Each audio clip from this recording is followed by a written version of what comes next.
Hello mga kabayan, welcome. Tama na ang pag-scroll sa YouTube. I-type na ang Nurse ng Bayan para sa mga health tips and advice. Marami na sigurong nakarinig ng payo na huwag uminom ng tubig habang nakatayo dahil masisira ang kidney mo. Madalas itong marinig mula sa matatanda, social media posts o health videos online. Pero gaano nga ba ito katotoo ayon sa science? May scientific evidence nga ba na direktang nakakasira ng kidneys ang pag-inom ng tubig habang nakatayo?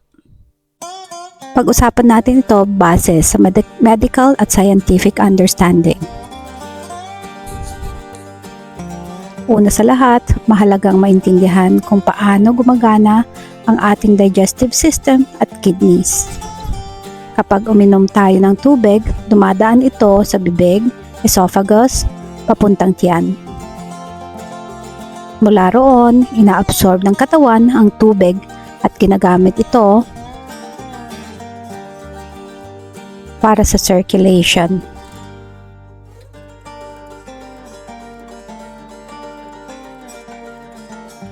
The cells,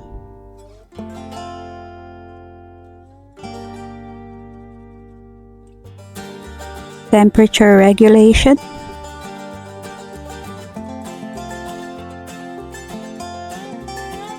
at iba pang body functions.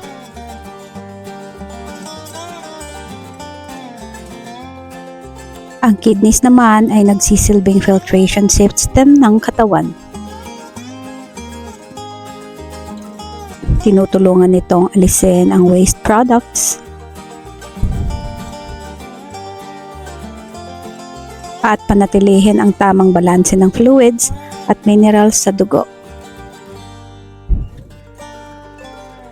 Ngayon, saan nanggagaling ang paniniwala na masama ang pag-inom habang nakatayo? Ang ilang traditional beliefs at alternative health teachings ay nagsasabing kapag nakatayo raw habang umiinom, mas mabilis bumababa ang tubig sa tiyan at maaaring makaapekto sa digestion o filtration process ng kidneys. Pero ayon sa modern medical science, wala pang matibay na ebidensya na nagpapakita ng direktang nakakasira ng kidneys ang pag-inom ng tubig habang nakatayo. Sa ngayon, walang major scientific study na nagsasabing ang simpleng pag-inom ng tubig habang nakatayo ay sanhi ng kidney damage. Gayunpaman, may ilang health experts na nagsasabing maaaring may indirect effect ito sa ibang tao, lalo na kung mabilis at sobra ang pag-inom ng tubig. Halimbawa, kapag mabilis kang uminom habang nakatayo, maaaring mas makalunok ka ng hangin na maaaring magdulot ng bloating o discomfort sa tiyan. May ilan ding nagsasabing mas relaxed at controlled ang pag-inom kapag nakaupo. Kaya mas komportable ito para sa digestion. Pero mas mahalagang linawin, iba ang discomfort sa actual kidney damage.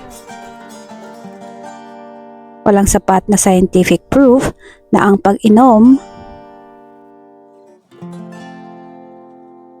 habang nakatayo ay direktang sumisira sa kidney ng healthy na tao. Sa katunayan, ayon sa kidney health experts,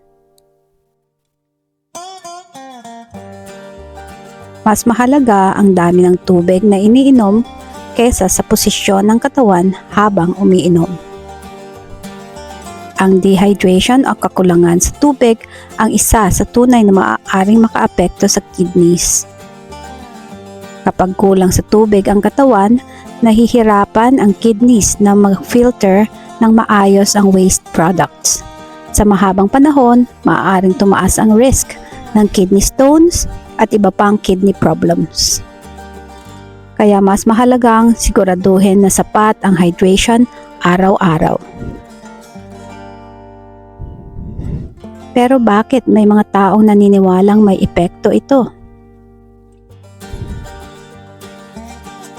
May ilang theories na konektado sa digestion at nervous system. Kapag nakaupo kasi habang kumakain o umiinom, mas relaxed ang katawan. Ang relaxed state ay konektado sa parasympathetic nervous system o tinatawag na rest and digest mode. Kapag relaxed ang katawan, mas maayos ang digestion at swallowing process. Samantalang kapag nagmamadali, nakatayo o stressed, maaaring mas mabilis ang pag-inom at hindi gaanong mindful.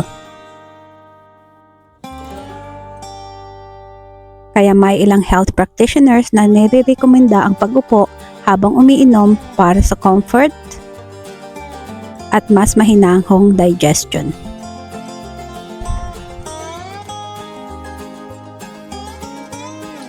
Hindi dahil direkta itong pinoprotektahan ang kidneys mula sa damage.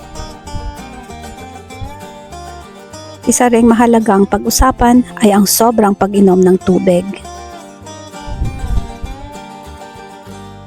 Kahit healthy ang tubig, maaari ring maging delikado ang sobrang pag-inom sa maikling oras. Tinatawag itong water intoxication o hyponatremia. Kapag sobrang tubig sa katawan, maaaring bumaba ang sodium level sa dugo na delikado rin sa kalusugan. Pero muli, ang issue rito ay hindi ang pagtayo habang umiinom, kundi ang sobrang dami ng tubig. Mahalaga rin ang quality ng lifestyle para sa kidney health. Ayon sa medical research, ang mga tunay na risk factors para sa kidney disease ay diabetes,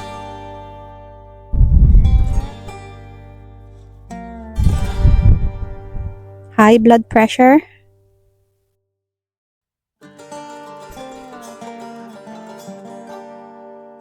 smoking,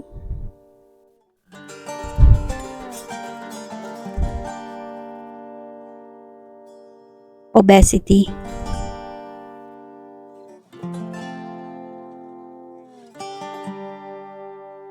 unhealthy diet,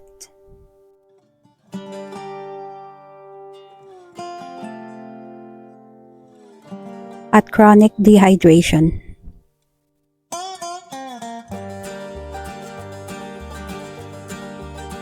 Ang sobrang alat,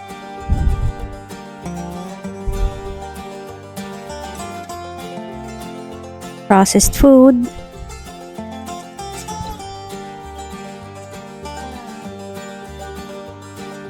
excessive alcohol,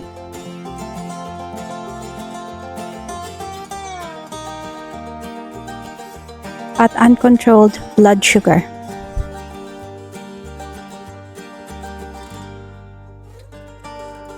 Ay mas may malaking epekto sa kidneys kaysa sa posisyon ng katawan habang umiinom. May ilan ding nagsasabing nakakasama raw sa joints ang pag-inom habang nakatayo. Pero kulang din ang scientific evidence para suportahan ito.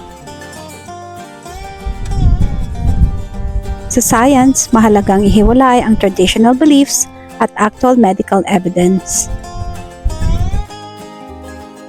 Hindi porket matagal na ang paniniwala ay automatic nang scientifically proven.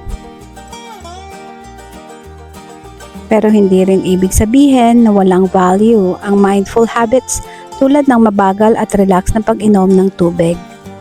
Sa katunayan, maaaring makatulong ang pagiging mindful sa pagkain at pag-inom para maiwasan ang overeating, mabilis na pagkain, at digestive discomfort.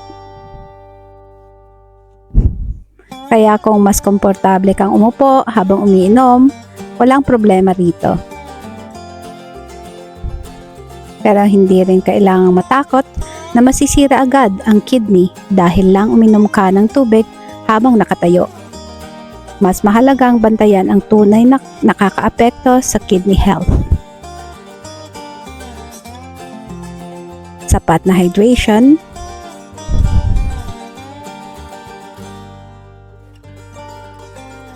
healthy diet,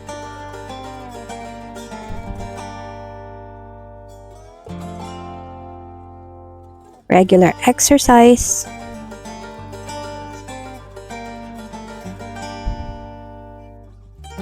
blood pressure control,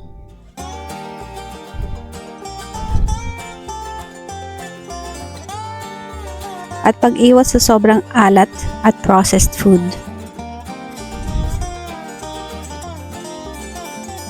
Kapag maayos ang lifestyle, mas malaki ang maitutulong nito sa kidney kaysa sa simpleng posisyon habang umiinom. Sa huli, ang pinakamahalaga ay balanseng impormasyon at evidence-based health advice. Dahil sa panahon ngayon, maraming health claims online na nakakatakot pakinggan pero hindi pala suportado ng science. Kaya mahalagang maging mapanuri at kumonsulta sa trusted medical professionals pagdating sa kalusugan. At tandaan, ang tubig ay isa sa pinakamahalagang kailangan ng katawan. Ang tamang hydration ay mahalaga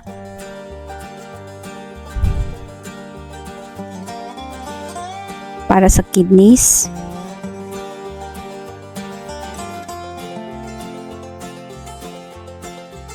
puso,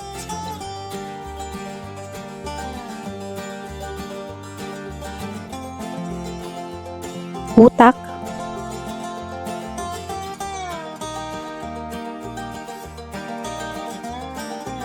at buong katawan.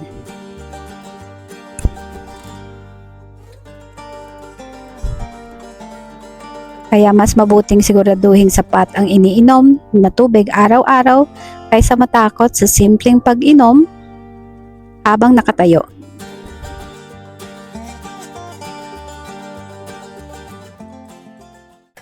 Salamat mga kabayan, till next time!